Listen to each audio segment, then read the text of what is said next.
ไม่เท่าแลขึ้นขนาดพี่น้องเบิ่งนี่มีฮอตเสียงเพลงดีเจพรชัย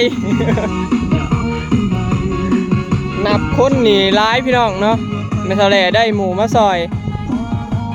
รอบสาย3 คนพี่น้องได้มาเพิ่ม3 คนเนาะรวมกันเป็น12 คนทางบอยพี่น้องเนาะหลายคนหลายหน้าเนาะแป๊บเดียวแล้วตอนนี้ก็สายแล้วเนาะใกล้สิฮอดยามขึ้นแล้วอีกจักไห่2ไห่3ไห่จักสิขึ้นเนาะสบายดีเด้อพี่น้องสบายดีรอบสายๆเนาะได้หลายไห่เลยเด้โบโดนกันแล้วเนาะน้าไม่เท่าไหร่นี่แหละพี่น้องอัปเดตให้เบิ่งเนาะแต่เขตนี้เลี้ยงไปเลยจนหอดกกกระเดาต่อกับหน้าเฮาเนี่ยพี่น้องนั่นละชุดเท่านั้นแหละแถวทางข้างนี่ก็เป็นของอันเมทัลลี่เนาะต่อไปก็เป็นของเมทัลรุ่นต่อไปก็ของเป็นเมทัลเลิศนะพี่น้องผู้ทางไหนแห่งก็เกือบเป็น20ผู้คนหลายเนาะผู้พอน้องเมย์ก็ถ่ายอยู่ดุมเอ้าเพลงคือดับนะบ้านนี่มอนเอาตู้เดี๋ยวนี้มาตั้งกันนะโอ้ยมึงไปแบกเอารถตู้กูเปิดเบิดมือเบิดคืนมาสิล่ะวัวก็เครื่องหน้าแล้วเนาะ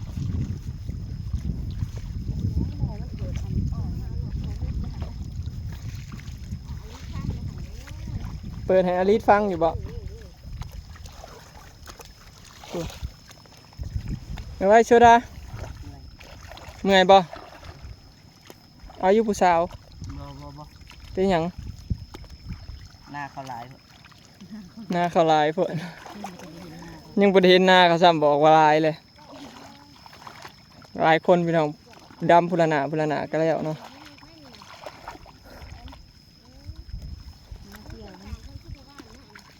เท่าไรเราได้คนงานลายแล้วมื้อนี้เนาะ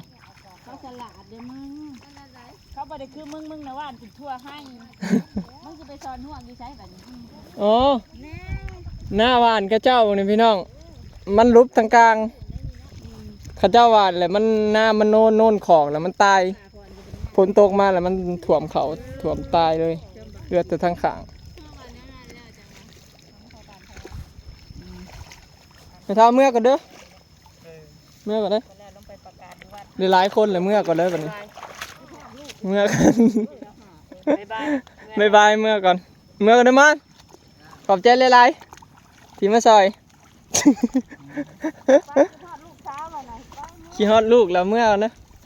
เมื่อลูกมาดันนั่นเลยกูจะเป็นลูกเคยจะดอกบอกแม่สุดาสิบอกเขาจะเป็นลูกเคยโอ้เป็นลูกเคยให้หน้าลายโอ้ยเช้าวันนี้แห้งบริเวณทนน้ามึงเอาไปเลี้ยงลูกเช้าเขานะหมูจักบ่ส่วนปลาเทาว่านไปเฮ็ดคอกหมูอยู่หันอีกโอ้ยมันเนี่ยปลาเทาเลี้ยงหมูเฮ้ยบ่ได้เห็นหน้าดอกปลาเทาเลี้ยงหมูบ่ได้เฮ็ดหันหน้าจะเฮ็ดเป็นเลี้ยงหมูบ่ชักเนี่ยเอาไปเอาเองโอ้ได้เป็นลูกเคยอ้ายก็ดีแต่ว่า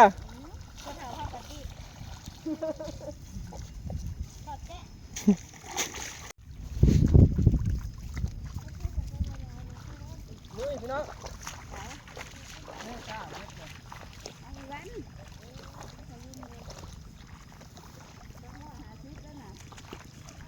พี่น้องมาทำหน้าคือเก่าทำหน้าตากแดดเลยกันหน้าก็เป็นหน้าเฮาดอกไปหน้าไม่เท่าเป็นหน้าเฮาดอกหน้าตัวได้ที่ได้มาดำจักหน้าไม่เท่าร้านกันเลยนะ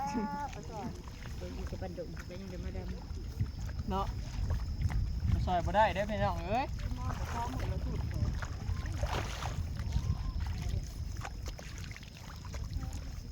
ปะบ่ได้ต้องได้มาร้านเคยขี้ข้ากันได้ที่ได้เป็นเคยตั้งดูล่าออกก็บ่ได้เดี๋ยวล่าก็ต้อมือละปวดก่อนที่ล่าออกก็เอางัวมาขามือละปวดมันเข้าล่าออกบ่ได้ยังว่าเขาบ่เอาให้อยู่เป็นนั่น ทานรับใส่เขาตลอดไปหามปะครับ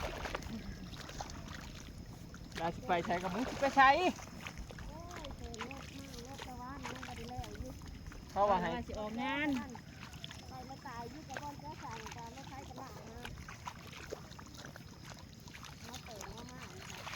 ประมาณ3-4 มื้อก็แล้วล่ะพี่น้องน้ามันทะเลบ่เพิ่งดอก ให้มันแล้วมืออื่นที่ใส่ ซอยข่อยเด้อ น้อยไปดูแล้วเฮาแล้วเบิดมื้อเท่าได้เฮานี้ก็มาอยู่ซั่นแล้วไปทางไหน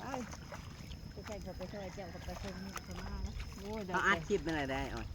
อัด จะ เป็ บ่ น มา แล้ มื ว ออื่นเขาสิส่งไปให้เบิ่ง ไม้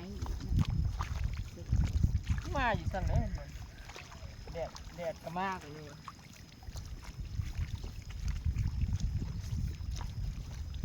เดี๋ยวมาถามมันห่มก่อน นี่ได้นี่สิยากยังเด้ดำน้ำดำเบิดมื้อก็ได้ดอก ก็ว่าเป็นนักศึกษาแต่จะเป็นลูกเคยจับเท้า ต้องใส่มันปล่อยสัตว์เลี้ยงนะ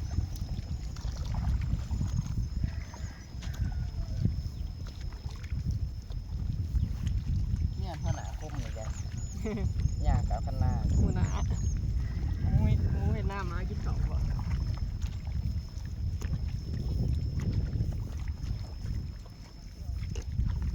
ในนมมีลมเสียบ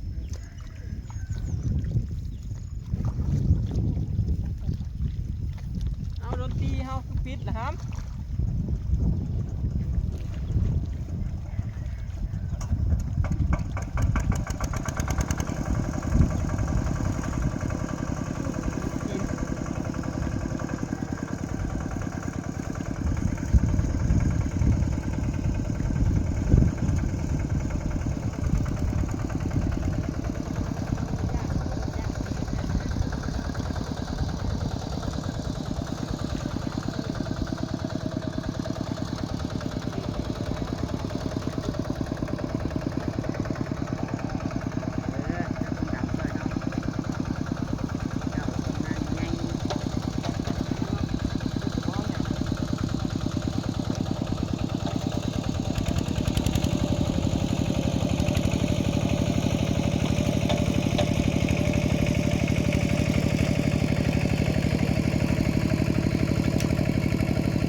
แล้วเรียบร้อยพี่น้องไห้นี่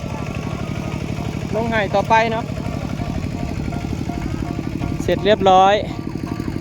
จะเศร้ามานี่ได้หลายไห้เจ็บเลยเด้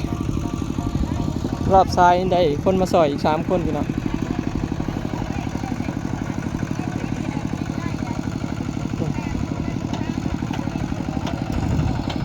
วันชัยเป็นผู้ขาดขึ้นบัดนี้พี่น้องคาดไว้ให้หนึ่งเพราะว่าคนบ่ดำเลยบ้าเฮาก็ขึ้นแล้วเนาะบ่แม่นหน้าเฮา ป้าพี่น้องเที่ยงแล้วเนาะขึ้นหากินข้าวพุ่นทีมงานรับจ้างยังบ่ทันขึ้นได้ยังบ่ฮอดโมงปกติแม่เท่าแหล่เราลงแต่เด้อผมพี่น้องเรามาตั้งแต่5 โมง 6 โมงเราขึ้นน่ะ10 โมง 11 โมงเราบ่ขึ้นช่วยเด้เราเอาใส่ลงแต่เช้าๆมันจังบ่แดดเนาะนั่งพักผ่อนก่อน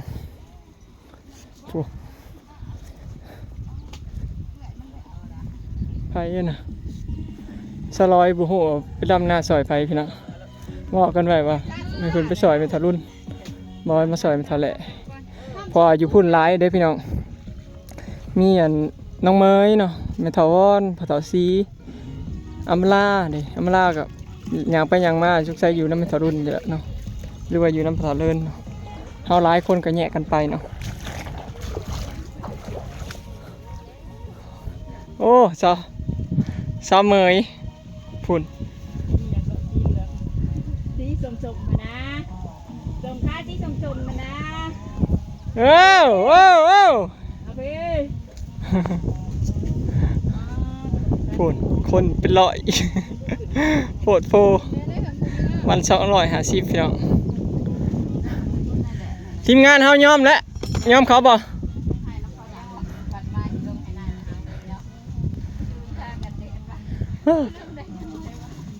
นั่งพักจักหน่อยนะพี่น้องทางพอตาเลิ่นกับผู้แหละข้าเจ้าลกกะส่วนลายเนาะดำกับน้อยเดียวคนดำกับบัวลายผู้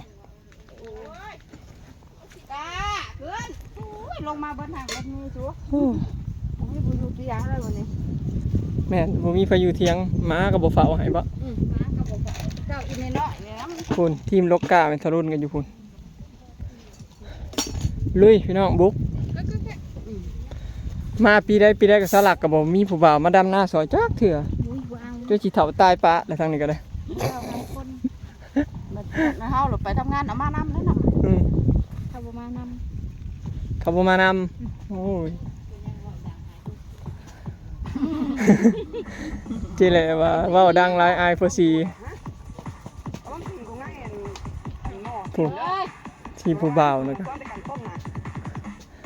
บัดเนี้ยนะบ่ฮู้จักผักเมื่อยเนาะ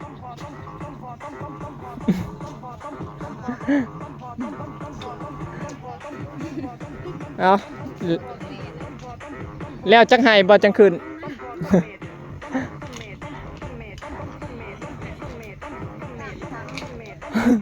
ทีมวัยรุ่นมึงนะผู้พระเจ้าสีไทยนาอยู่ดม2 คนนางเมยน่ะสีหงแล้วใส่สีเหลืองผมโอเคเนาะพี่น้องคลิปนี้ก็จบไปซ้ำนี้เด้อเนาะฝากเป็นกำลังใจให้เด้อพี่น้องเนาะไปแล้วสบายดีทงหน้าคึกคักมื้อนี้คนหลายคนโลกะ